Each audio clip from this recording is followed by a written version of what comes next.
Welcome to all of you, this is Prashant Jha. Welcome all मेरे प्यारे बच्चों। और आज हम लोग रैपिड रिवीजन की शुरुआत करने जा रहे हैं। तो अभी तक हम लोगों ने जो 3-4 घंटे के जो लंबे लंबे सेशंस देखे, उसमें जो इंपॉर्टेंट कॉन्सेप्ट्स थे उसको हमने डिस्कस किया और फिर हम लोग क्वेश्चंस को भी डिस्कस किए। लेकिन उसके तो बहुत ज्यादा रिव्यूज आए कि सर बहुत अच्छा था, लेकिन कुछ बच्चे कह रहे थे कि सर इतना मस्त करवा दिया, अब एक जुगाड़ हमारा करो कि वो जुगाड़ जो भी चैप्टर्स आपने पढ़ाए हैं उन चैप्टर को जो आपने इतने ब्यूटीफुल हैंड राइटिंग में नोट्स दिया है उस नोट्स के फॉर्मेट में आप रिवीजन कराओ एक बार। तो आप एक बार रिवीजन करा दो और हमारा एग्जाम बढ़िया हो जाएगा। तो आपके एग्जाम्स को बढ़िया बनाने के लिए जिम्मेदारी किसने लिया बच्चों? जिम्मेदारी केल्विन ने लिया और हमने ली है। तो उसी हैंड रिटन नोट्स के फॉर्मेट में मैं आपको सारे चैप्टर्स इंक्लूडिंग ये जो पहला चैप्टर है हिस्ट्री का, rise of nationalism in Europe, इसके हैंड रिटन नोट्स के फॉर्मेट से मैं आपको पूरा वीडियो कवर करवा दूंगा। इसमें नेशनलिज्म के बारे में डिस्कस कर लेंगे, इसमें हम लोग इटली का यूनिफिकेशन, जर्मनी का यूनिफिकेशन, उसके बाद ये जो गैलीगरी का फॉर्मेशन है, ये सब समझो कि एक भी कॉन्सेप्ट मैंने नहीं छोड़ा है और 30-40 मिनट में पूरा इस चैप्टर का रिवीजन आपका हो जाएगा। तो चलो बच्चों जल्दी जल्दी शुरू करते हैं। सबसे पहले इस पिक्चर को हम देखते हैं। इस पिक्चर को समझने के लिए हमें ये देखते हैं कि ये लेडी ऑफ लिबर्टी है, इनके हाथ में एक हाथ में लाइट ऑफ एनलाइटनमेंट है, एक हाथ में मेंस चार्टर राइट्स है। और यहाँ तक जो भी लोग पहुँच रहे हैं, अलग अलग एथनिसिटी के लोग, चाहे वो फ्रांस के हों, चाहे वो जर्मनी के हों, चाहे वो इटली के लोग हों, कंटिन्यूसली आगे बढ़ रहे हैं। और जैसे जैसे वो लोग लिबर्टी को अटेन कर रहे हैं वैसे वैसे इस लेडी ऑफ लिबर्टी के सामने में अपनी जो है वो रिस्पेक्ट दे रहे हैं। और साथ में ऊपर में देख रहे होंगे गॉड एंड एंजल्स, जो कि नीचे में जो नीचे वो देख रहे हैं वर्ल्ड को, उस वर्ल्ड में देख रहे हैं कि कैसे लिबर्टी आ रही है और कैसे एक जो वर्ल्ड है वो एक बेटर वर्ल्ड बन रहा है। और साथ में आप नीचे में देख रहे होंगे कुछ टूटे फूटे मलबा। किस चीज़ का ये मलबा है? तो ये क्राउन है, ये ग्लव्स हैं, ये सब दिखाता है मोनार्की के, एब्सोल्यूटिस्ट के टूटने का, ब्रेक डाउन का, कि कैसे मोनार्की टूटी उस सोसाइटी में और डेमोक्रेसी आई। यही इस पिक्चर से दिखाया गया है। और टॉर्च ऑफ एनलाइटनमेंट से दिखाया गया कि कैसे लोग एनलाइटन हुए हैं। मेंस चार्टर राइट्स मतलब कि वो लेडी ऑफ लिबर्टी जो है वो मेंस के जो भी राइट्स हैं उनको एक हाथ में होल्ड किए हुए और एक हाथ में टॉर्च ऑफ एनलाइटनमेंट है। मतलब ये दिखाता है कि लेडी जो है वो एनलाइटन भी कर रही हैं और राइट्स भी प्रोवाइड कर रही हैं। तो जो देश अलग अलग एथनिसिटी के लोग वो चीज़ अचीव कर रहे हैं वो वहाँ तक पहुँच रहे हैं। जैसे कि फ्रांस सबसे पहले पहुँच चुकी है, मतलब फ्रांस में लिबर्टी वाली सिस्टम आ चुकी है। और ये सही भी है क्योंकि फ्रेंच रिवॉल्यूशन में ही सबसे पहले लिबर्टी फ्रैटर्निटी का कॉन्सेप्ट आया था और फ्रांस ने ही पूरे यूरोप में सबसे पहले इस चीज़ को एक्सेप्ट किया था। अब देखिए ये जो पेंटिंग था, ये पेंटिंग किन्होंने बनाई थी? तो एक फ्रेडरिक सोरियो थे, उन्होंने बनाया था और इस पेंटिंग से उन्होंने इसी चीज़ को दर्शाने की कोशिश की थी। नेक्स्ट स्लाइड क्या है? नेक्स्ट स्लाइड में हम फ्रेंच रिवॉल्यूशन और आइडिया ऑफ नेशन देखेंगे कि ये जो फ्रेंच रिवॉल्यूशन हुआ ये क्यों हुआ। ये मोनार्की को ख़त्म करके डेमोक्रेसी को लाया गया था। उस टाइम पे यूरोप चाहे फ्रांस वो अलग अलग टुकड़ों में, अलग अलग किंगडम्स में बटे हुए थे, बट बाद में जाकर के रिवॉल्यूशंस के थ्रू वहाँ पे कैसे कैसे डेमोक्रेसी आई और नेशन स्टेट बना। तो नेशन स्टेट को समझने के लिए सबसे पहले हमने यहाँ पे country, state, nation, nation state और स्टेट नेशन को डिफाइन किया। कंट्री क्या होता है बच्चों? कंट्री होता है एक टेरिटरी जो एक ज्योग्राफिकल बाउंड्री से घिरा होता है। स्टेट जब उस ज्योग्राफिकल बाउंड्री वाले जो टेरिटरी है उसमें कुछ लॉज, कुछ रूल्स के हिसाब से वो कंट्री गवर्न होने लगती है तो उसको हम स्टेट बोलते हैं। नेशन क्या होता है कि जब एक ग्रुप ऑफ पीपल जो कि सेम एथनिसिटी या नेशनैलिटी से बिलोंग करते हैं, जब वो लोग एक देश बनाते हैं तो उसको नेशन बोलते हैं। नेशन स्टेट क्या होता है कि जब एक ही नेशनैलिटी के, एक ही एथनिसिटी के लोग जब एक नेशन का फॉर्म करते हैं तो उसको नेशन स्टेट बोलते हैं, जिसका एग्जांपल फ्रांस है, कनाडा है और जर्मनी है, ये सब हैं और यूएसए भी है। और स्टेट नेशन क्या होता है? तो स्टेट नेशन का कॉन्सेप्ट ये है कि अब हो सकता है कि वो कंट्री में अलग अलग एथनिसिटी के लोग रह रहे हों, तो जब अलग अलग एथनिसिटी के लोग, यहाँ पे सिर्फ एक एथनिसिटी के लोग थे, एक नेशनैलिटी के लोग थे, यहाँ पे अलग अलग एथनिसिटी के अलग अलग कल्चर को फॉलो करने वाले भी लोग जब साथ आते हैं एंड बोलते हैं कि हमें एक देश बनाना है, क्यों? क्योंकि हम सब यूनाइटेड हैं, तब उस चीज़ को हम लोग स्टेट नेशन बोलते हैं। और हमारा प्यारा देश, हमारा प्यारा भारत जो है वो इसी स्टेट और नेशन का एग्जाम्पल है। तो चलिए, ये दोनों सिमिलर ही है, नेशन स्टेट और स्टेट नेशन, बस आपको एक ओवरव्यू देना था, डिफरेंस को समझाना था, इसीलिए मैंने ये डिस्कस किया है। उसके बाद क्या, व्हाट इज नेशनलिज्म? तो नेशनलिज्म क्या है? It is a political, social, cultural ideology. ये एक आइडियोलॉजी है जो कि दिखाता है कि कैसे हमारा इंटरेस्ट, हमारा कल्चर, कैसे हमारा जो नेशन बनाने का जो है, कैसे हम एक नेशन का फॉर्मेशन करें, कैसे हमारे अंदर नेशनल यूनिटी आए और हम सब एक साथ एक जगह कलेक्टिव बिलोंगिंग के साथ रहें, वही नेशनलिज्म दिखाती है। जैसे ये पिक्चर दिखाता है कि फ्रांस जब टेरिटोरियल स्टेट था, जब वहाँ मोनार्की थी, तब कैसा था फ्रांस। उसका जब फ्रेंच रिवॉल्यूशन आई तो वो फ्रांस एक नेशन स्टेट बना, जिसको गवर्न फ्रांस के लोगों की एक बॉडी, जो कि रिप्रेजेंटेटिव बॉडी थी, उन्होंने ही उनको गवर्न किया करते थे। तो फ्रांस तब जाकर के फ्रेंच रिवॉल्यूशन के बाद एक नेशन स्टेट बना, एक डेमोक्रेटिक नेशन स्टेट बना। उसके बाद ये जो कलेक्टिव आइडेंटिटी है, जो हम नेशनलिज्म में बात कर रहे थे कि कैसे नेशनलिज्म में एक कलेक्टिव आइडेंटिटी को शेयर किया जाता है, बताया जाता है कि हम सब एक हैं, तो वो कलेक्टिव आइडेंटिटी जनरेट कैसे होती है? तो वो होती है ये सब फैक्टर्स की वजह से, जैसे ला पात्रे, ला सित्रियोन, ले सित्रियोन, equal rights, French flag, national assembly, new hymns and song. ये सब क्या है? ये सब वैसे फैक्टर्स हैं जो हम में एकजुटता की भावना, यूनाइटेडनेस की भावना को जगाता है, नेशनल यूनिटी को दिखाता है, और इन्हीं सब वजह से हम लोग ये फील कर पाते हैं कि हम एक हैं। एक फादरलैंड का कॉन्सेप्ट, सिटीजन का कॉन्सेप्ट, इक्वल राइट्स, चाहे कोई राजा का बेटा हो, चाहे वो सेना का सैनिक, नॉर्मल सा सैनिक हो, चाहे कोई आम आदमी हो, उन सब, वो सब इक्वल हैं, कोई बड़ा और कोई छोटा नहीं है जब नेशन स्टेट होता है। नेक्स्ट स्टेटमेंट क्या, नेक्स्ट स्लाइड क्या है? तो ये जो रिवॉल्यूशन हुआ था फ्रांस में, उसका स्प्रेड कैसे हुआ? वो स्प्रेड कैसे हुआ फ्रांस के अंदर में, जो ये जो आइडिया जन्म ली थी नेशनलिज्म की, नेशन स्टेट की, वो फैली कैसे यूरोप में, बाकी देशों में वो फैली कैसे? तो वो इन दो मेथड से फैली। कैसे? एक फ्रेंच आर्मी, जहाँ जहाँ नेपोलियन की आर्मी, चाहे उससे पहले जहाँ जहाँ लोग टेरिटरी को ऑक्यूपाई करने के लिए फ्रेंच आर्मी जाती थी, तो वो अपने मैसेजेस को फैलाती थी अलग अलग टेरिटरी में भी। साथ में जैकोबियन क्लब क्या था? एक सीक्रेट सोसाइटी ऑर्गेनाइजेशन थी, जहाँ पे लोग जो भी उस सीक्रेट सोसाइटी में जुड़े हुए थे, वो मेंबर्स उन्हीं सब आइडियाज़ को जो है पूरे सोसाइटी में स्प्रेड करने की कोशिश करते हैं। ये टाइमलाइन समझ लेते हैं। टाइमलाइन 1789 में से पहले मोनार्की थी, फ्रेंच रिवॉल्यूशन हुआ, उसके बाद नेपोलियन एरा आया, फ्रेंच रिवॉल्यूशन के थ्रू डेमोक्रेसी आई, डेमोक्रेसी को जो है बाद में नेपोलियन ने टॉपल कर दिया, उसको ख़त्म कर दिया, और फिर मोनार्की आ गई। लेकिन ये नेपोलियन जो था वो जनता का राजा था। फिर नेपोलियन को हराने के लिए, क्योंकि ये जनता का राजा था, ये कंजर्वेटिव था नहीं, तो फिर इसको हराने के लिए नेपोलियन के जो भी दुश्मन थे, क्योंकि नेपोलियन कैप्चर कर रहा था, तो जो भी नेपोलियन के दुश्मन थे, इनको हराया लेप्लेजिग के बैटल में और वाटरलू की लड़ाई में, और फिर उनको नेपोलियन को हराने के बाद वियना कांग्रेस किया गया था, जिसमें नेपोलियन के जो भी दुश्मन देश थे वो सब आए, और वियना कांग्रेस में अलग अलग चीज़ें लाई गई जो कि हम लोग पढ़ेंगे। और साथ में उसके बाद बर्बन डायनेस्टी का रिस्टोरेशन, उसी डायनेस्टी जो मोनार्की पहले थी, उस मोनार्की को फ्रेंच रिवॉल्यूशन में हटा दिया गया था, पर वियना कांग्रेस में जो कंजर्वेटिव्स थे, बर्बन डायनेस्टी को वो वापस लेके आ गए थे। फिर जुलाई रिवॉल्यूशन आए, लोगों को वो राजा पसंद नहीं आया, फिर उनको खदेड़ करके वो भगा दिए, वही जुलाई रिवॉल्यूशन है। फिर सेकेंड रिपब्लिक का गठन हुआ फ्रांस में। ठीक है, तो इसी तरह से ये टाइमलाइन चलेगा। अब देखिए, ये जो नेपोलियन जब सत्ता में आई थी, तो उनको लगा था कि अगर हम जनता के लिए कोई काम नहीं करेंगे तो जनता फिर हमें भी उसी तरह से उखाड़ फेंकेगी जिस तरह से बर्बन डायनेस्टी को उखाड़ फेंका था।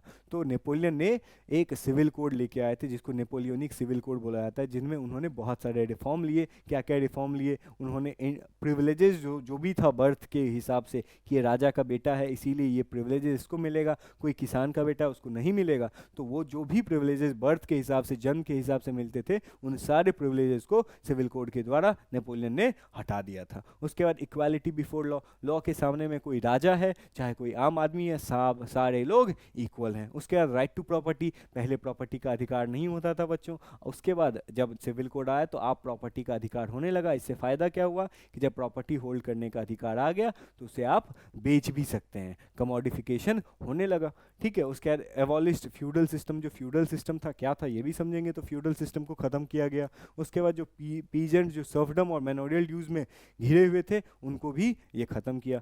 फ्यूडल सिस्टम मतलब एक हायरार्किकल स्ट्रक्चर होता था, जैसे कि किंग जो है वो कुछ लैंड्स को बांट देते थे अपने लॉर्ड्स और नोबल्स में। लॉर्ड और नोबल्स जो हैं वो उसी लैंड को फिर वेजल्स में बांटते थे, वेजल्स जो है नाइट्स में बांटते थे, नाइट्स जो है पीजेंट्स में, और पीजेंट्स जो है वो सर्फ्स में। तो ये जैसे जमींदारी प्रथा होती थी वैसे ही यहाँ भी फ्यूडल सिस्टम में ही लैंड का बंटवारा इसी तरह से किया जाता था। सर्फ क्या होते थे? ये एक तरह से पीजेंट ही होते थे जो कि कानूनी तौर से उसी लैंड से, उसी लॉर्ड से जो है वो कनेक्टेड होते थे, और वो बिना उनसे पूछे हुए वो शादी नहीं कर सकते थे, बिना उनसे पूछे हुए कहीं जा नहीं सकते थे और कुछ भी नहीं कर सकते थे। मैनोरियल ड्यू क्या होता था? ये एक तरह का पेमेंट वाला सिस्टम होता था।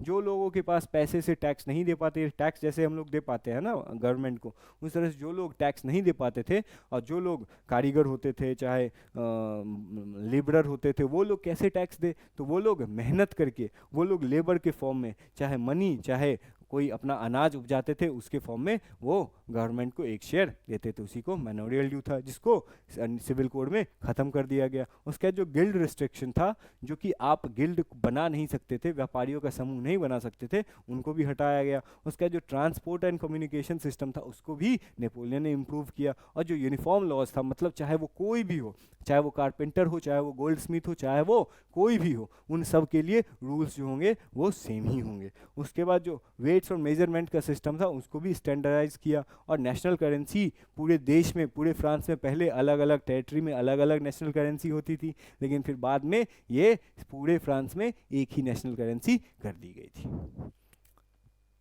उसके बाद ये जो फ्रेंच रूल आया था उससे जो रिएक्शन लोगों को मिला, वो रिएक्शन क्या था? तो पॉजिटिव रिएक्शन था। जैसे कि नेपोलियन ने अपने लोगों को लिबर्टी वाला कॉन्सेप्ट दिया और अच्छे अच्छे सिविल कोड्स में रिफॉर्म्स लेके आए, तो इनसे जो भी फ्रांस के लोग थे बहुत खुश थे। और फ्रांस के आजू बाजू के जो भी लोग होते थे उनको जब ये चीज़ पता चला तो वो भी सोचते थे कि नेपोलियन हमारे देश को भी ऑक्यूपाई करे और हमारे देश में भी ऐसे ही एडमिनिस्ट्रेशन करे। क्यों क्यों क्यों क्यों? क्योंकि उनके देश में जो भी मोनार्की होती थी वो उनके लिए नहीं सोचती थी और नेपोलियन सोचता था। फिर इसी तरह से जब नेपोलियन वॉर लड़ता गया तो यही पॉजिटिव जो है रिएक्शन वो नेगेटिव बन गया। कैसे? जब वॉर होती है तो वॉर में पैसे भी लगते हैं, वेपन्स में लगते हैं, उनके खाने पीने में लगते हैं, ड्रेसेस में लगते हैं, तो वो सब कैसे आएगा? तो वो सब आएगा टैक्स की वजह से। तो टैक्स को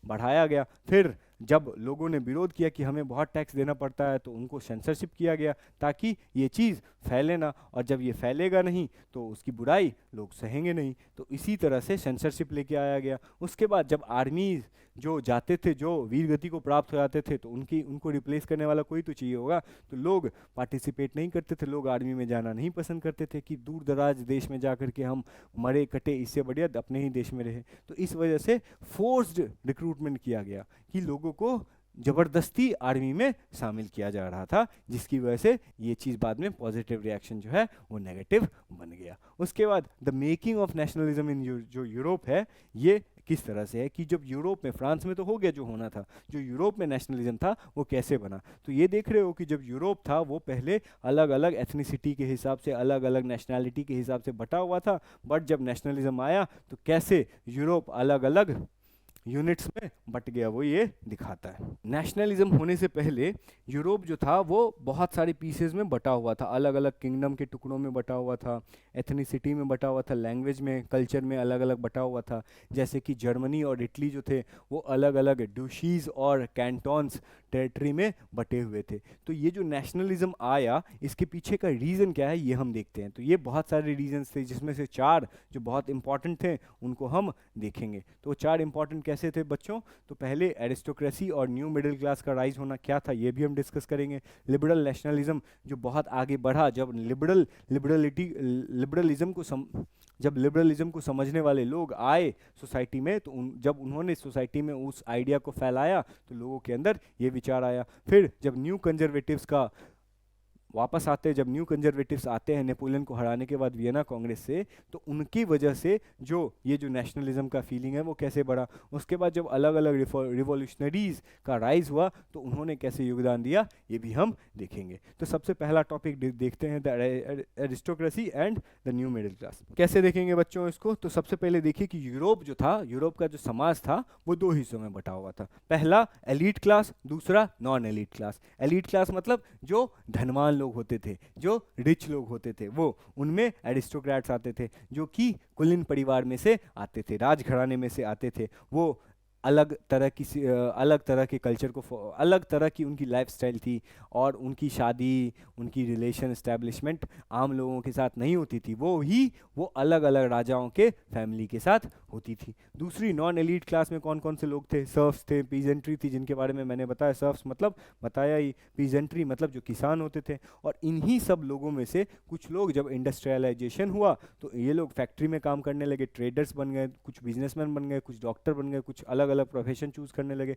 तो उनमें से जो हुआ वो मिडिल क्लास का राइज हुआ। इसी मिडिल क्लास जो है लोग, जब ये लोग कमाना शुरू किए तो इन्होंने अपने पैसे कहाँ खर्च किए? एजुकेशन में। और एजुकेशन से ही इन्हें जानने को मिला कि ये लिबरलिज्म क्या होता है, ये फ्रीडम क्या होता है, ये नेशनलिज्म क्या होता है। और जब इनको ये जानने को मिला तो ये भी तो इसी नॉन एलीट क्लास के ग्रुप के थे, तो इन्होंने पूरे समाज को बताया कि अगर ये चीज़ हमारी सोसाइटी में आ जाएगी तो हमारी सोसाइटी कितनी बेटर हो जाएगी।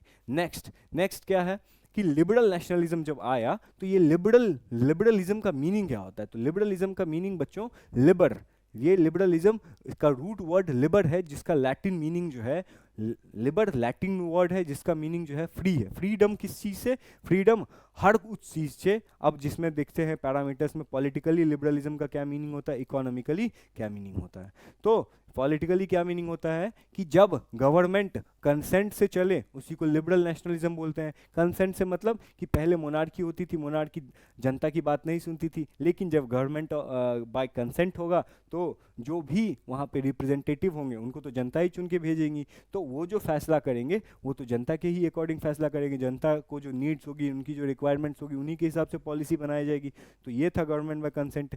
एंड ऑफ ऑटोक्रेसी मतलब जो क्लेरिकल प्रिविलेजेस थे, जो राजा महाराजा के जो प्रिविलेजेस थे, उन सबको खत्म कर दिया गया। रिप्रेजेंटेटिव गवर्नमेंट बना दिया गया। रिप्रेजेंटेटिव गवर्नमेंट जो पार्लियामेंट में बना दिया गया, मतलब कि लोग अब उसी समाज से लोगों के द्वारा चुन के आने जाने लगे। पहले ऐसा नहीं था, पहले एक राजा होता था, राजा का बेटा ही राजा बनता था। इक्वालिटी बिफोर लॉ, लॉ के सामने चाहे कोई भी, चाहे वो बहुत एलीट क्लास का ही क्यों ना हो, चाहे वो नॉन एलीट क्लास का ही कोई पीजेंट ही क्यों ना हो, सबके लिए वो लॉ इक्वल होगा। राइट टू वोट भी लाया गया कि वोटिंग का अधिकार, कि हम वोट डाल सकते हैं, हम जिन्हें चाहते हैं कि जो इंसान अच्छा है, जो हमारे लिए काम करेगा, हम उनको वोट दे करके पार्लियामेंट में पहुंचा सकते हैं ताकि वो हमारे लिए पॉलिसी बनाए। क्योंकि ये वोटिंग का जो राइट था ये लिमिटेड था, ये औरतों के लिए नहीं था और ये सिर्फ उन्हीं मर्दों के लिए था जिनके पास प्रॉपर्टी थी। इकोनॉमिकली क्या होता है लिबरल नेशनलिज्म का मीनिंग? तो इकोनॉमिकली जब हमें मार्केट में फ्रीडम मिले कि हम जो चाहें वो बेच सकते हैं,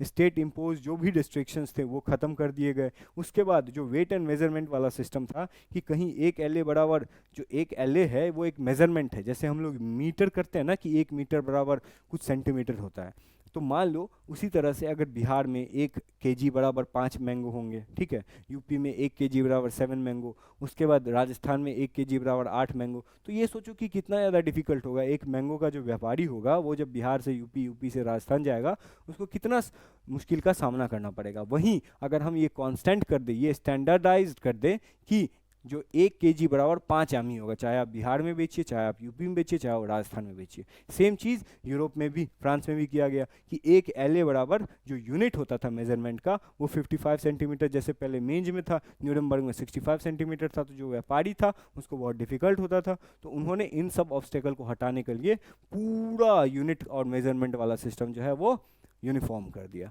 कि चाहे आप कहीं भी रहे, किसी भी टेरिटरी में, अगर फ्रांस के किसी भी टेरिटरी में या यूरोप के किसी भी टेरिटरी में है तो आपको एक ही सिस्टम फॉलो किया जाएगा। उसी में जोल्वरीन नाम का एक कस्टम यूनियन बनाया गया। कस्टम यूनियन में, इस कस्टम यूनियन में ऐसा किया गया कि मान लो कि ये है, ठीक है, और ये अलग अलग टुकड़ों में बटा हुआ है। पहले यहाँ पे अलग कस्टम यूनियन लिया जाता था, यहाँ पे अलग, यहाँ पे अलग, यहाँ पे अलग, यहाँ पे अलग, यहाँ पे अलग, तो जो भी व्यापारी होते थे उनको ट्रेड करने में बहुत समस्याएं होती थी। फिर जोल्वरीन मेथड से क्या हो गया कि सारे जगह सिर्फ एक ही तरह के कस्टम यूनियन को लेके आया गया, ठीक है। और इस कस्टम यूनियन की शुरुआत प्रुशिया के राजा के द्वारा की गई और बाद में अलग अलग कन्फेडरेशन जो है, अलग अलग स्टेट्स जो हैं इस जोल्वरीन में शामिल हुए। और इसके बाद जो नेशनल करेंसी थी, जो अलग अलग टेरिटरी के लिए अलग अलग पहले करेंसी थी, तो वही करेंसी जो पहले 30 थी, उस 30 से वो बाद में लास्ट में जाकर के 2 बच गई। तो सोचो कि ट्रेडिंग कितना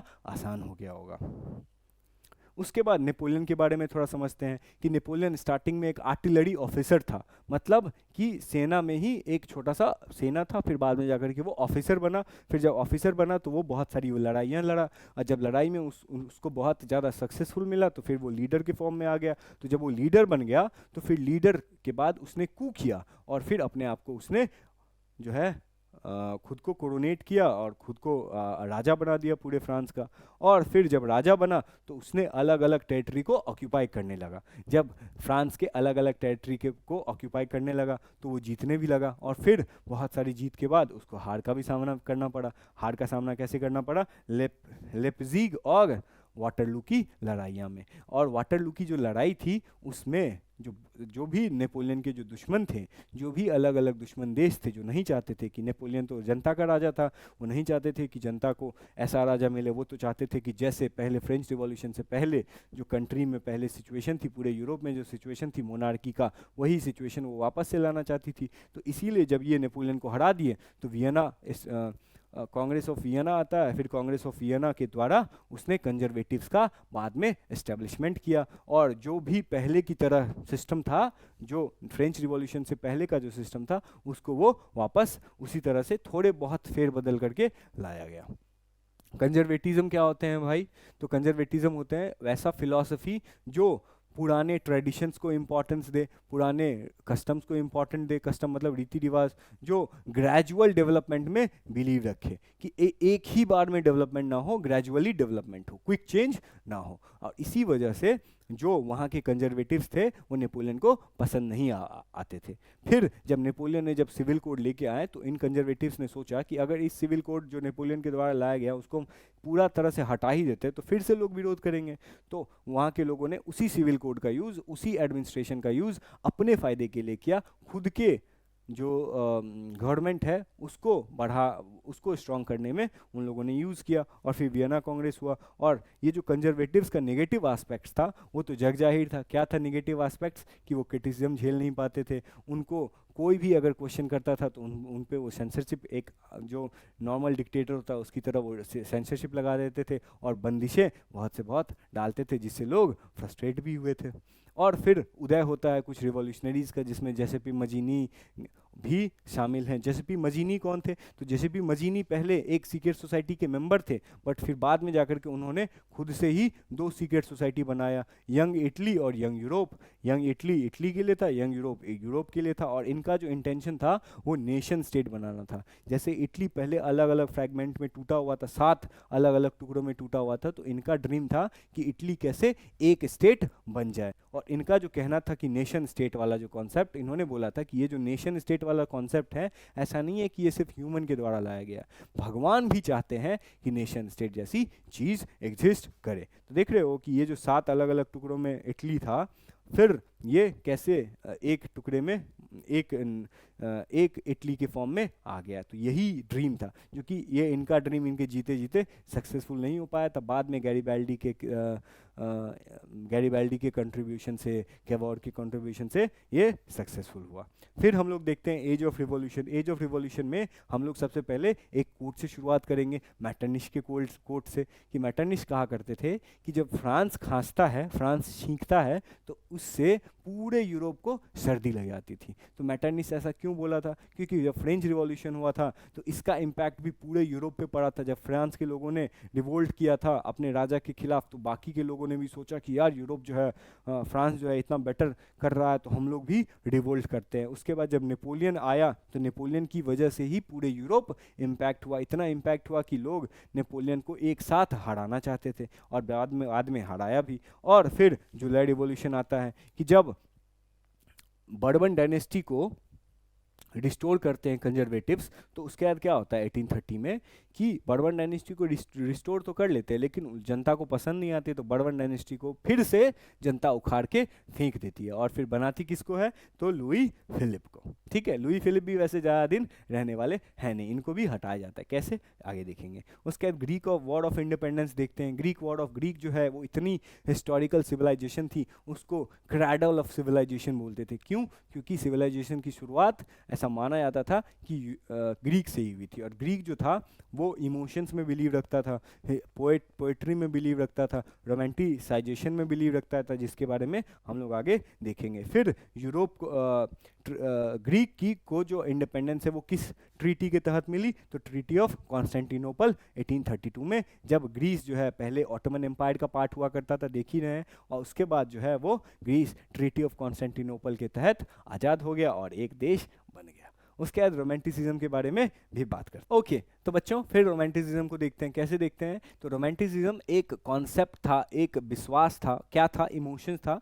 कि ये लोग मार काट में विश्वास नहीं रखते थे। रिवॉल्यूशन क्या एकदम खून खराबा होता था, ये लोग बोलते थे यार थांबो यार, हमेशा खून खराबे से ही थोड़ी होती है। तो ये लोग इमोशंस को के ऊपर ज़्यादा जोर देते थे, ये आर्ट पे ज़्यादा जोर देते थे, ये कल्चर पे ज़्यादा जोर देते थे, ये पोएट्री पे ज़्यादा जोर देते थे, ये फोक स्टोरी जो होती थी, जो लोकल कहानियाँ होती थी, जो लोकल संगीत होती थी, उनके ऊपर ज़्यादा जोर देते थे। और इससे ये सोचते थे कि ये जो मैसेज है नेशनलिज्म का, वो हम इसी के थ्रू फैलाएंगे और लोगों में। और यही एक बेहतर तरीका भी था जिसके थ्रू अब जो पढ़े लिखे लोग नहीं है उनको कैसे पता चलेगा नेशनलिज्म के थ्रू? आप बड़े बड़े कॉन्सेप्ट्स बता देंगे, उनको ज्ञान ही नहीं है तो कैसे समझेंगे?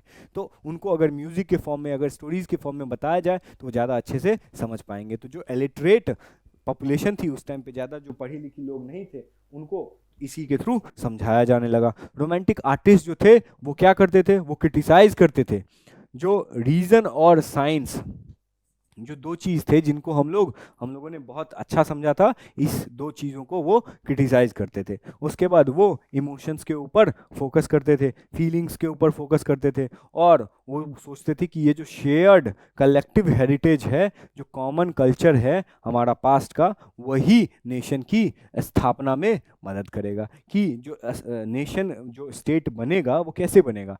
तो जब लोग एक दूसरे के कल्चर को समझेंगे, जब उस देश की जो ओरिजिनल कल्चर है जब उसको लोग समझ पाएंगे, जब उस देश की हिस्ट्री को, जब लोग उस हिस्ट्री पे प्राउड फील कर पाएंगे, तभी तो नेशनलिज्म, तभी तो यूनिटी वाली फीलिंग आ पाएगी उन लोगों के बीच में, तभी तो नेशनलिज्म डेवलप होगा। तो उसी के थ्रू ये नेशनलिज्म को स्प्रेड करने की कोशिश करते थे। इसी में कुछ पोएट्स आए जैसे कि जोहान गोटरफ्रीड हर्डर, इन्होंने, ये एक जर्मन फिलोसोफर थे, इनके द्वारा ये कहा गया था कि जर्मनी जो है, ये जो जर्मनी है, जर्मनी का जो कॉमन कल्चर है, ये किसी और के द्वारा नहीं, खुद जर्मनी के लोगों के द्वारा ही डिस्कवर की जा सकती है। जब तक जर्मनी के लोग नहीं चाहेंगे कि हमारा कल्चर जो है हम उन्हें जाने, तब तक लोग नहीं जान सकते थे। इसीलिए उन्होंने एक दास वोक जैसा कॉन्सेप्ट दिया। दास वोक मतलब कॉमन पीपल का। उसी के बाद एक ग्रिम ब्रदर्स करके आते थे, ये दो भाई थे जो कि 7 साल तक अलग अलग जगह भटकते रहे, अलग अलग गांव जाते रहे। क्यों? क्योंकि उस गांव में जो भी लोकल कहानियां होती थी, जो कि लोकल गीत होती थी, लोकगीत, लोक कहानियां जो भी होती थी, उनको इकट्ठा करते थे और उन्होंने एक वॉल्यूम में बनाया और उस वॉल्यूम को पब्लिश किया, ताकि लोग उस कहानियां को जब पढ़े तो वो रिलेट कर पाए खुद से, खुद के कल्चर को समझ पाए और उनके अंदर एक यूनिटी वाली भावना आ पाए। उसके बाद पोलिश स्ट्रगल देखते हैं। पोलैंड में जब रशिया का ऑक्यूपेशन था तो वहाँ के लोगों के पास और कोई चारा नहीं था, वो लड़ नहीं सकते थे रशिया जैसी बड़ी कंट्री से। तो उन्होंने कैसे इसका सहारा लिया, तो अपने वर्नाकुलर लैंग्वेज से। वर्नाकुलर लैंग्वेज मतलब मातृभाषा, मातृभाषा का वो यूज़ करते थे। और जब रशियन को ये चीज़ पता चली तो जो भी वो लोग कैसे यूज़ करते थे, तो जब वहाँ पे सम्मेलन होता था, जब चर्च में लोग जाते थे और गैदरिंग होती थी, तो चर्च के जो पादरी होते थे वो अपनी मातृभाषा पोलिश लैंग्वेज में बोल करके लोगों को संबोधित करते थे, ताकि उनको पता चल सके कि रशियन ऑक्यूपेशन है। और इस वजह से जब रशिया को ये चीज़ पता चली तो रशिया के ऑफिसर्स जो थे उन पादरियों को जेल में डाल देते थे, उन लोगों को जेल में डाल देते थे जो मातृभाषा का यूज़ करते थे। उसके बाद हंगर हार्डशिप पॉपुलर रिवोल्ट आया 1830 के बाद। बहुत ज़्यादा 1830 के टाइम पे बहुत ज़्यादा लड़ाइयाँ लड़ी गई। आपको तो पता ही है कि नेपोलियन के द्वारा लड़ाइयाँ लड़ी गई, वाटरलू की लड़ाई, लेप्जिग की लड़ाई। तो इन सब की वजह से बहुत ज़्यादा इकोनॉमिक हार्डशिप्स आए। जब लड़ाइयाँ लड़ी जाती हैं तो टैक्सेस बढ़ते हैं, टैक्सेस बढ़ते हैं तो सेंसरशिप बढ़ती है, सेंसरशिप बढ़ते हैं तो लोग परेशान होते हैं और फिर लोग रिवोल्ट करते हैं। तो यही सेम चीज़ हुआ। और ये सब होने की वजह और एक दो और रीज़न जो था वो पॉपुलेशन का बढ़ना भी था। जब पॉपुलेशन बढ़ेगी तो लोगों की नीड्स भी बढ़ेगी। उसके बाद जो स्टिफ कंपटीशन था, जो इंग्लैंड में इंडस्ट्रियलाइजेशन बहुत अच्छे से हुआ था, बाकी यूरोप में नहीं हुआ था, लेकिन इंग्लैंड में बहुत अच्छे से इंडस्ट्रियलाइजेशन हो गया था। तो उसी इंडस्ट्रियलाइजेशन को जब हो गया था तो इंग्लैंड से जो भी कपड़े आते थे वो बहुत सॉफ्ट होते थे और बहुत सस्ते होते थे। क्यों? क्योंकि वहाँ पे मशीन के द्वारा बनाया जाता था और बाकी यूरोप में मशीन का यूज़ नहीं किया जाता था। तो यूरोप में जब इंग्लैंड से कपड़ा आता था तो वो बहुत कंपटीशन देता था और मार्केट में जो था वो यूरोप के अपने कपड़े बिक नहीं पाते थे, जिसकी वजह से जो है वो प्राइसेस राइज होते थे और पीजेंट्स भी बहुत स्ट्रगल करते थे। क्यों? क्योंकि फ्यूडल ड्यूज़ की वजह से, जिसको नेपोलियन ने और अपने जगह पे तो ख़त्म कर दिया था, बट नेपोलियन के जाने के बाद फिर से फ्यूडल ड्यूज़ बढ़ने लगे। फूड प्राइसेस के प्राइसेस हैं उनका जो दाम है वो भी बढ़ने लगा। और उसके बाद ये कम था जो फिर हार्वेस्ट भी, खेती भी खराब हो गया मानसून की वजह से। इसके वजह से भी लोगों ने बहुत ज़्यादा आक्रोश दिखाया और रिवोल्ट किया। और इसी के कारण बस जो लुई फिलिप को राजा बनाया था, उन्होंने जुलाई रिवॉल्यूशन में बर्बन डायनेस्टी को हटा करके, तो इसी लुई फिलिप जो है इन्हीं सब रिवोल्ट को देख करके ये खुद से ही भाग जाते हैं। और एक सिलेशियन रिवर्स अपराइजिंग होता है जिसमें जो कॉन्ट्रैक्टर थे, जो लोन देते थे कि आप कपड़े बनाइए, तो जो लोन देते थे ना, तो वो बहुत लोन देते थे। तो लोग जब मतलब उस लोन को चुका नहीं पाते थे तो वो धमकाते थे, डराते थे, जिसकी वजह से वहाँ के जो भी बुनकर थे उन्होंने प्रोटेस्ट किया और इसकी वजह से उनको भागना भी पड़ा वहाँ के कॉन्ट्रैक्टर को। तो जब कॉन्ट्रैक्टर एक गांव से जब दूसरे गांव गया तो दूसरे गांव वालों ने भी उन्हें एक्सेप्ट नहीं किया। क्यों? क्योंकि उनको लगा कि ये उस गांव के दुश्मन है तो ये हमारे भी दुश्मन है। और इस वजह से बाद में मिलिट्री इंटरवेंशन हुआ और बहुत सारे बुनकरों की जान भी गई। फिर देखते हैं कि रिवॉल्यूशन ऑफ लिबरल्स कैसे हुआ, कि जो लिबरल्स के द्वारा, जो फ्रांस के लोगों ने जो रिपब्लिक इस्टेब्लिश किया था 1848 में, तो जो पूरा यूरोप है वो डिमांड करने लगा लिबरल आइडियाज़। ये लिबरल आइडियाज़ क्या होता है? तो उनका डिमांड था कि हमें एक कॉन्स्टिट्यूशन मिले, हमें एक संविधान मिले, जिस संविधान के हिसाब से, संविधान क्या होता है? एक सेट ऑफ रूल्स, उस सेट ऑफ रूल्स के हिसाब से पूरा देश चलना चाहिए, चाहे वो राजा हो, चाहे कोई एक आम आदमी ही क्यों ना हो। प्रेस का फ्रीडम होना चाहिए, जो मीडिया है उसका फ्रीडम होना चाहिए। एसोसिएशन, हमें एक ग्रुप बनाने की आज़ादी होनी चाहिए ताकि हम एक पॉलिटिकल पार्टी बना पाएँ और अपने लोगों को चुन करके संसद, पार्लियामेंट भेज सके। उसके बाद पार्लियामेंट जैसी सिस्टम भी बनाई गई। उसके बाद गवर्नमेंट बाय कंसेंट क्या होता है ये मैंने आपको बताया ही। साथ में वोटिंग राइट्स भी वो लोग डिमांड करने लगे। लेकिन जब वोटिंग राइट्स वो लोग डिमांड करते थे ना, जो लोग भी वोटिंग राइट्स डिमांड किए थे, वो उनकी डिमांड बहुत लिमिटेड थी। क्यों? क्योंकि वो सिर्फ उन्हीं मर्दों को दी जाती थी वोटिंग राइट्स जिनके पास प्रॉपर्टी होती थी। जो प्रॉपर्टी होल्ड नहीं कर पाते थे वो मेल्स को वोटिंग राइट नहीं मिलती थी और औरतों को तो वोटिंग राइट ऑलरेडी नहीं मिली थी। जिसकी वजह से क्या होता है कि जब 831 इलेक्टेड रिप्रेजेंटेटिव यही सारे लिबरल डिमांड्स को ले जा करके एक फ्रैंकफर्ट पार्लियामेंट होता है जहाँ पे सब लोग इकट्ठा होते हैं, वहाँ पे डिमांड करते हैं कि हमें यही सारी डिमांड्स को माननी है। तो ये लोग क्या है, इनको तो औरतों की सपोर्ट नहीं मिला था। क्यों नहीं मिला था? क्योंकि औरतों के रिस्पेक्ट की बात नहीं कर रहे थे, ये सिर्फ मिडिल क्लास थी की बात करते थे, पीजेंट्स की भी बात नहीं करते थे। तो इनका जो मास सपोर्ट था वो बहुत छोटा था, जिसकी वजह से जब ये एक कॉन्स्टिट्यूशन बना करके राजा जी के पास गए कि राजा जी इसे आप एक्सेप्ट कीजिए। क्यों? क्योंकि सेम चीज़ इंग्लैंड में भी किया था पार्लियामेंट ने, कि राजा जी को बोला था ग्लोरियस रिवॉल्यूशन में कि आप एक्सेप्ट कीजिए, नहीं तो आपको उखाड़ के फेंकेंगे। राजा बोला तुम हमें उखाड़ के फेंकोगे? सीधा ये कॉन्स्टिट्यूशन उठाया और फुटबॉल बना दिया उसको। और फिर मिलिट्री के दम पे इस पूरे पार्लियामेंट को उस राजा ने, जर्मनी के राजा ने, प्रोशिया के राजा ने ख़त्म कर दिया। और ये जो पार्लियामेंट है, अगर आप इस नोट्स को खोल के देखेंगे तो आप इस फ्रैंकफर्ट पार्लियामेंट में देख पाएंगे कि जो नीचे में बैठे लोग हैं वो रिप्रेजेंटेटिव्स हैं, इलेक्टेड रिप्रेजेंटेटिव्स हैं, और जो ऊपर में एक एलिगरी है वो जर्मेनिया है, जर्मन की एलिगरी। एलिगरी क्या होता है ये भी हम समझेंगे। और ऊपर में जो लॉबी में हैं, जो देख रहे होंगे, ये सब औरतें हैं जिनको सिर्फ ऑब्जर्वर स्टेटस मिला था। तो अब समझते हैं कि वो क्या स्टेप्स लिया गया था कंजर्वेटिव्स के द्वारा, क्योंकि कंजर्वेटिव्स का तो बहुत विरोध हुआ था। तो कंजर्वेटिव्स के द्वारा ऐसा क्या स्टेप्स लिया गया था ताकि आने वाले टाइम पे विद्रोह ना हो? तो उन्होंने सर्फडम और बॉन्डेड लेबर जैसी चीज़ों को एबॉलिश कर दिया गया। और उसके बाद हैब्सबर्ग रूलर जो थे, जिनके अंडर में हंगरी एम्पायर था, तो हंगरी के लोगों ने भी डिमांड किया था कि हमें भी नेशन स्टेट जैसा चाहिए। तो नेशन स्टेट जैसा कॉन्सेप्ट तो उन्हें हैब्सबर्ग एम्पायर के द्वारा नहीं मिला, लेकिन उन्हें जो मिला वो ये मिला कि आपको ऑटोनॉमी दे दी जाती है, कि आप कुछ सब्जेक्ट्स पे आप खुद से ही अपने लोगों से राय मशवरा करके अपने लिए रूल बना सकते थे।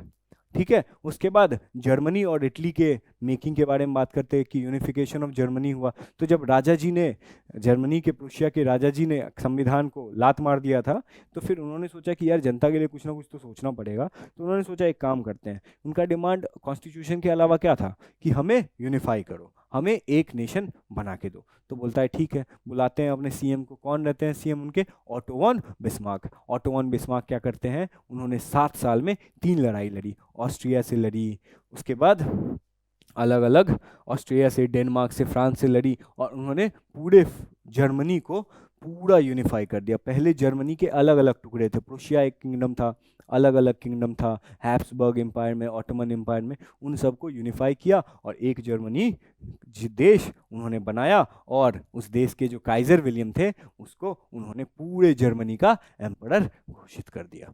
उसके बाद इटली का यूनिफिकेशन आता है कि इटली का जब यूनिफिकेशन हुआ तो उसमें बहुत सारे लोगों का इंपॉर्टेंट रोल है। जैसे जेसिपी मजीनी के बारे में हम लोग ऑलरेडी डिस्कस कर चुके थे कि उन्होंने सीक्रेट सोसाइटी के द्वारा कोशिश किया था कि इटली का यूनिफिकेशन हो, बट वो फेल हुए।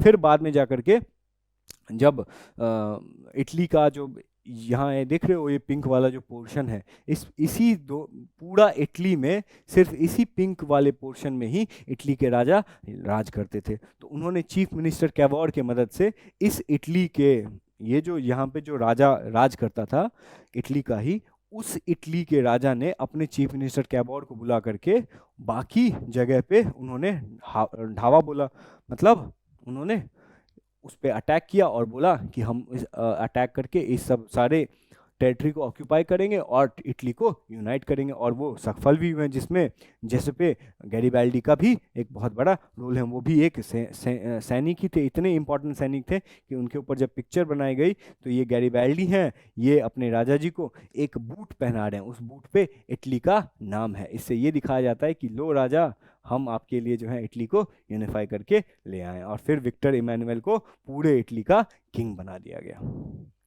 उसके बाद ब्रिटेन के बारे में समझते हैं बच्चों कि ब्रिटेन जो था ना वो एक स्ट्रेंज था। क्यों? क्योंकि वहाँ पे ऐसा कुछ रिवोल्ट नहीं हुआ था। वहाँ पे क्या हुआ था कि अलग अलग एथनिक कॉम्पोजिशन के लोग थे, इंग्लिश थे, वेल्स थे, स्कॉटिश थे, आयरिश थे, देख रहे हो, इंग्लिश थे यहाँ पे, येलो में वेल्स थे, उसके बाद स्कॉटिश थे यहाँ पे, उसके बाद आयरिश थे यहाँ पे।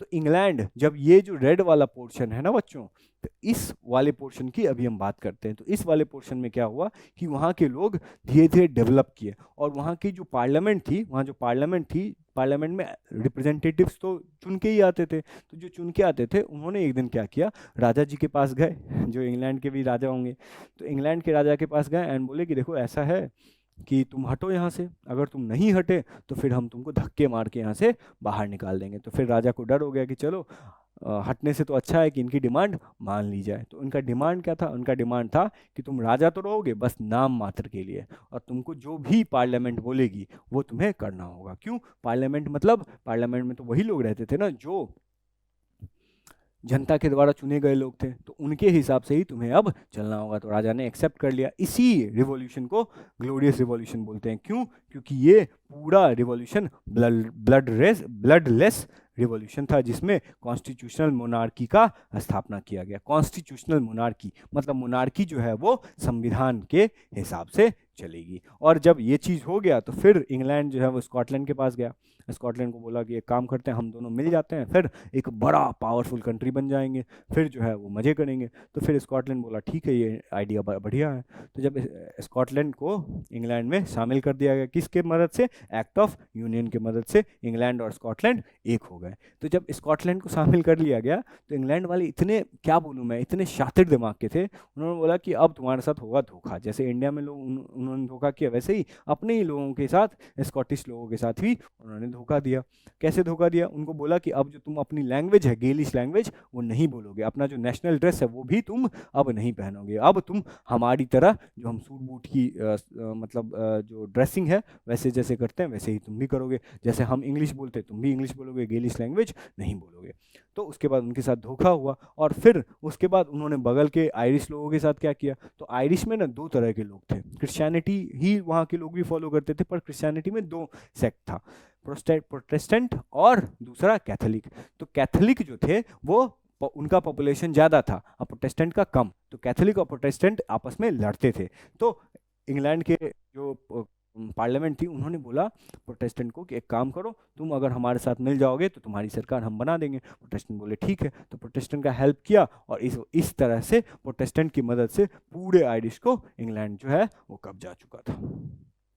ठीक है, यही था। और उसके बाद में जाकर के ब्रिटिश नेशन बना, और ब्रिटिश नेशन के बाद बनने पे उनको एक नया सिंबल मिला यूनियन जैक का। उसके बाद इंग्लिश लैंग्वेज को प्रमोट किया गया। उसके बाद जो नेशनल एंथम था God save our noble king, उसको जो है पूरा देश का नेशनल लैंग्वेज, नेशनल एंथम बना दिया गया। उसके बाद विजुअलाइजिंग द नेशन होता है। क्या होता है कि जब कोई भी ऑब्जेक्ट को हम ऑब्जेक्ट की तरह देखते हैं तो हम उससे कनेक्ट नहीं कर पाते हैं, लेकिन अगर उस ऑब्जेक्ट को अगर हम ह्यूमनिफिकेशन कर दें, अगर हम उसको ह्यूमन की तरह समझने लगें, तो उससे हम इमोशनली कनेक्ट कर पाएंगे। और ह्यूमन की तरह तो समझने लगेंगे ठीक है, लेकिन अगर उसको हम फीमेल की तरह समझने लगें तो हम ज़्यादा उससे कनेक्ट कर पाएंगे। यही हुआ कि अलग अलग देशों में, जैसे हमारे देश में भारत देश को भारत माता की तरह समझने से लोग भारत देश से ज़्यादा कनेक्ट हो पाए, उसी तरह से जर्मनी में जर्मेनिया नाम से एक एलिगरी बनाया गया। एलिगरी मतलब ह्यूमन के फॉर्म में एक फीमेल के फॉर्म में दिखा दिया गया कि ये तुम्हारी जर्मेनिया है, इसी की तुम्हें रक्षा करनी है। फ्रांस में भी मरियाना बनाएगी, और ब्रिटेन में ब्रिटेनिया बनाएगी। क्यों? क्योंकि वो एक एलिगरी, ताकि लोग कनेक्ट कर पाएँ अपने देश से। उसके बाद नेशनलिज्म और इंपीरियलिज्म क्या होता है? नेशनलिज्म होता है कि जब हम अपने देश को बड़ा समझते हैं, और इंपीरियलिज्म क्या होता है कि जब हम अपने ही देश को बड़ा समझते हैं और दूसरे देश को छोटा समझते हैं। और इसी वजह से लोग अपने वर्चस्व को स्थापित करने के लिए आपस में लड़ने लगे। और इस वजह से जो बाल्कन स्टेट्स था उसमें क्या हुआ था कि जो अलग अलग ये जो बाल्कन टेरिटरी था उसमें कुछ टेरिटरी इंग्लैंड के द्वारा कब्जाया हुआ था, कुछ टेरिटरी फ्रांस के द्वारा कब्जाया हुआ था, कुछ टेरिटरी रशिया के द्वारा कब्जाया गया था। तो ये ना बहुत ज़्यादा टूट गई थी। तो इसके लोग ना अलग अलग जो कंट्री उनको ऑक्यूपाई किया था उन कंट्री से ये लोग इन्फ्लुएंस हो गए थे, फिर आपस में लड़ने लगे थे, जिसकी वजह से बहुत सारी प्रॉब्लम हुए, और फिर वर्ल्ड वॉर जैसी सिचुएशन भी खड़ी हुई, और फिर बाद में जाकर के वर्ल्ड वॉर 1 जो है वो हुई इसी वजह से। और इसी तरह से ये चैप्टर को हम लोगों ने बहुत अच्छे से कंप्लीट कर लिया, और फिर हम लोग अगले सेशन में अगले चैप्टर को इसी नोट्स के फॉर्म में कंप्लीट करेंगे। और फिर अभी आप लोग जब ये नोट्स देखेंगे, जब आप ये वीडियो देखेंगे, फिर इसी नोट्स को आप पलटेंगे और फिर समझेंगे जो सर ने आपको बताया, जो मैंने आपको बताया वो समझेंगे। जो भी प्रॉब्लम्स होगा आप अपने कमेंट्स में लिखेंगे और मुझे बताएंगे कि आपको ये सेशन कैसा लगा। अगर आपको अच्छा लगेगा तो ऐसे ही कंटेंट हम आपको और भी प्रोवाइड करेंगे। बाकी अगर आपको हमसे जुड़ना है, जैसे बहुत लोगों की डिमांड थी, तो आप मुझे इंस्टाग्राम हैंडल पे दी प्रोटैगनिस्ट नाम से इंस्टाग्राम हैंडल है, इस पर आप मुझे फॉलो भी कर सकते हैं और अपनी बातें मुझसे शेयर भी कर सकते हैं। ठीक है, तो थैंक यू बच्चों, thank you for attending this lecture, thank you so much, और we will meet next time किसी दूसरे टॉपिक को लेकर के, किसी दूसरे चैप्टर को लेकर। Thank you guys, thank you so much.